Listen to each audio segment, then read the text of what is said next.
Hi hello అండి, అందరికీ నమస్కారం అండి. ఫ్రెండ్స్, మన వీడియోలోనే టాపిక్ వచ్చేసి ఏపీలో 10వ తరగతి ఫలితాల విడుదలకు సంబంధించి మరొక ముఖ్యమైన అప్డేట్ అయితే రావడం జరిగిందండి.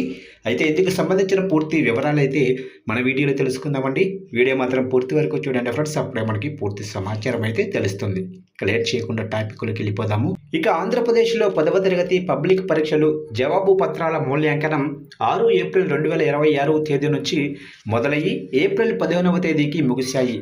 రాష్ట్ర వ్యాప్తంగా 23 జిల్లాల్లో జవాబు పత్రాల మూల్యాంకనం ప్రక్రియ ముగిసింది. రాష్ట్ర వ్యాప్తంగా 6,40,916 మంది విద్యార్థులు పరీక్షలైతే రాశారు. ఇక సరాసరి 99.5% మంది పరీక్ష హాజరైనట్లు సమాచారం. ఇక మార్పులు ఎంట్రీ కోసం ఈ సంవత్సరం కొత్తగా తీసుకొచ్చిన ఈ టాప్స్ విధానం ద్వారా మూల్యాంకనం మొదట్లో కొన్ని రోజులలో ట్యాబ్ సమస్యల వల్ల హ్యాక్ అవ్వటం వంటి సమస్యల వల్ల ఆలస్యమైంది. అయినప్పటికీ మూల్యాంకనం ప్రక్రియ విజయవంతంగా ముగిశాయి. ఇక ఆంధ్రప్రదేశ్ రాష్ట్రంలో 10వ తరగతి పబ్లిక్ పరీక్షలు 2026 3 ఏప్రిల్ 2026 తారీఖున ముగిశాయి. రాష్ట్ర వ్యాప్తంగా 3,415 కేంద్రాలలో ఈ పరీక్షలు జరిగాయి. 10వ తరగతి పబ్లిక్ పరీక్షలు జవాబు పత్రాల మూల్యాంకనం 6 ఏప్రిల్ 2026 తేదీ నుంచి ప్రారంభమై రాష్ట్ర వ్యాప్తంగా కూడా 23 జిల్లాల్లో ఈ ప్రక్రియ కొనసాగి 15 ఏప్రిల్ 2026 తేదీన విజయవంతంగా ముగిశాయి.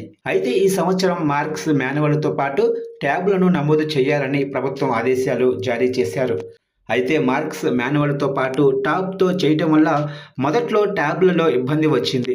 తర్వాత విద్యాశాఖ అధికారులు సాంకేతిక సమస్యలు పరిష్కరించడంతో విజయవంతంగా మూల్యాంకనం ప్రక్రియ పూర్తి కాగా ప్రశాంతంగా కొనసాగింది.